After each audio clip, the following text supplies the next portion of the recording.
Action. Hello, fellow collectors. I'm Anthony with Anthony's Comic Book Art, and I am here today at the Garden State Comic Con with one of my favorite creators because what longevity he had on what a popular title and property of Batman Adventures, Mr. Rick Burchett. Thank you. Yes. Tell us about how you got started on the Batman Adventures. They called me the summer before the TV series went on the air. Oh, so 91? Yeah. And they 92? said, yeah, and they said they were going to do a series based on, at that time it was a mini-series, and they said they were going to have a different pencil on each issue, and they wanted me to ink all of them and make sure everything stayed on well, so it looked like the TV series. Well, before we actually got started on it, it turned into a monthly. Then there was going to be a different penciler every 3 issues. I was going to ink the whole thing. And same thing, I was going to be the continuity cop. Then there were 3 issues with Ty Templeton, 3 issues with Brad Rader, and then Mike Parabeck came on board and they said, this is it, this is the guy. And so I stayed with it. Then I became a sometimes penciler, cover artist, and I became the regular penciler, and I just ground along for 15 years. Right. I did that. I did Superman Adventures, Batman Beyond, Justice League, all those things. That's cool. So 15 years, you said, of all of the animated style. Yep. You call it animated style, right? Yeah, right. So I'm curious, when was the first time you actually saw model sheets from Bruce Timm's office? Well, I had seen a bootleg copy of the 2-minute pilot they did about 6 months before I got the call from DC. And really? I remember seeing it and thinking, this is wonderful, but there's no way they can keep this up on a daily basis. It shows you how prescient I am. But yeah, I fell in love with it, and then when I got the call out of the blue, it just like, okay, sure, yeah, I'd be part of that. And what were you doing before in this kind of style that they connected with you? I have no idea because I never worked in this kind of style before. Oh, okay. I was working in my own style, and which was more of a realistic.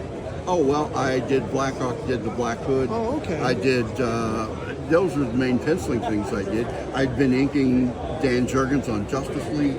Right. So it was more of the. So you were more of an inker there. I was an inker except for Black Hawk and Black Hood. Okay.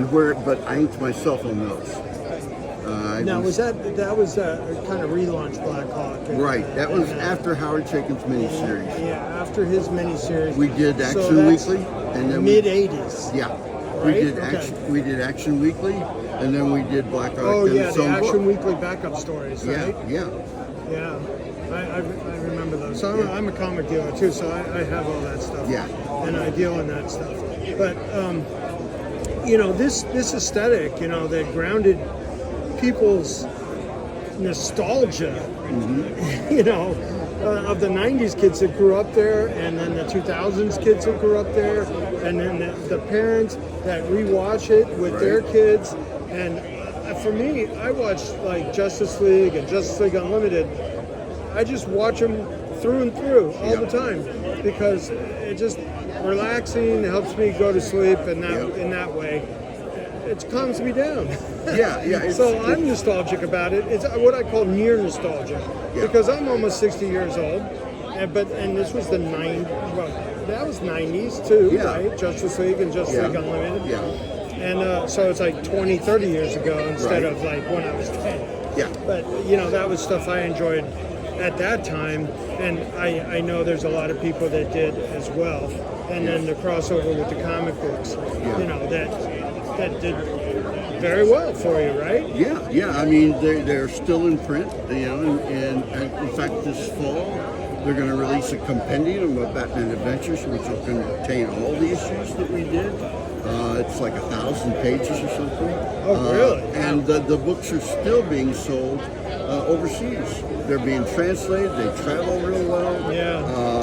And the aesthetic travels real well because it is that animated style and that they've been exposed to and they're used to, right? Yeah, it's very clean.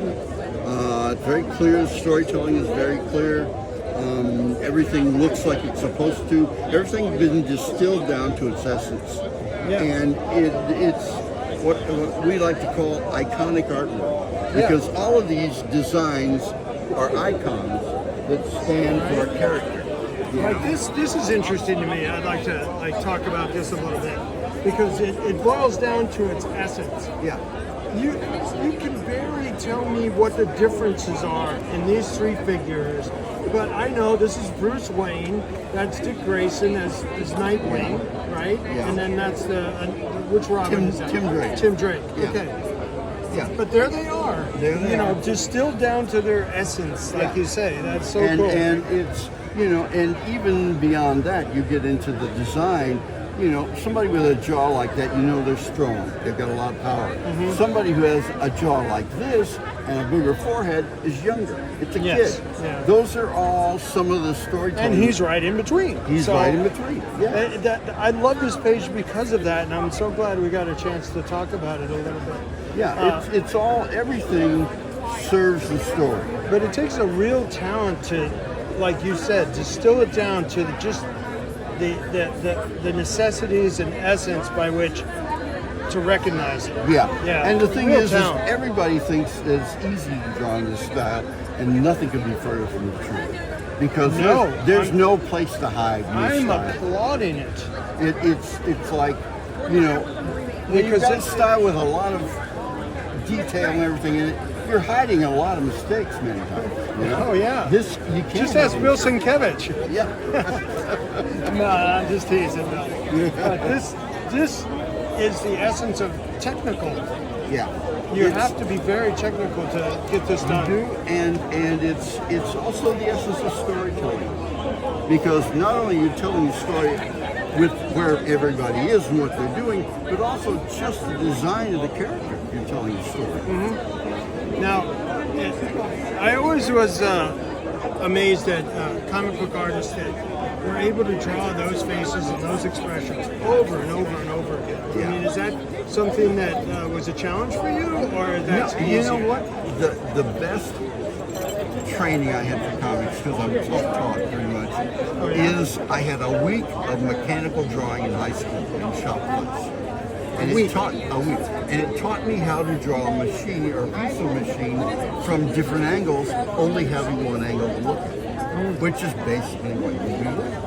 You know that this face looks a certain way if you're looking straight at it, but what does it look to the side? Well, then you have to extrapolate. What does that nose do? How high is the forehead? What does the jaw do? By just having one.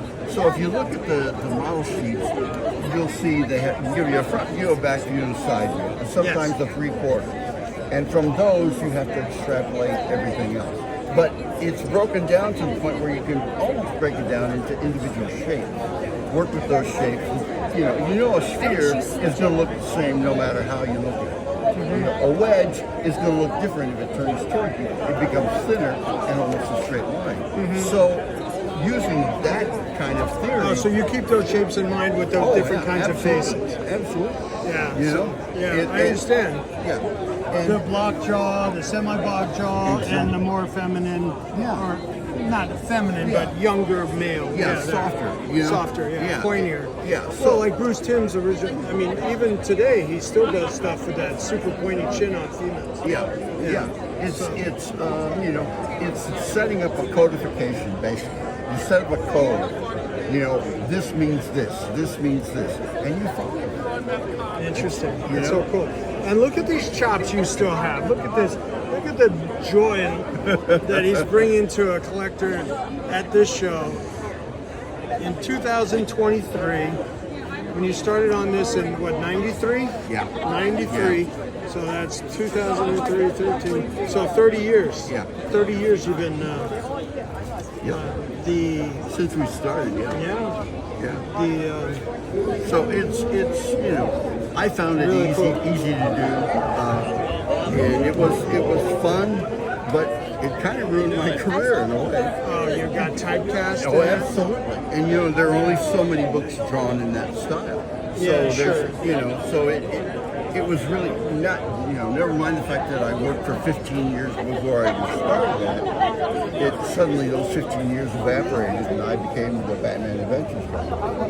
Well, we're glad as consumers that you did become that Batman Adventures guy. Oh, I am glad too. So and I appreciate you talking to me. And anytime. you know, stay young and healthy with your art. It's all We comics. appreciate it. It's all comics. It keeps you young. Thank you, sir.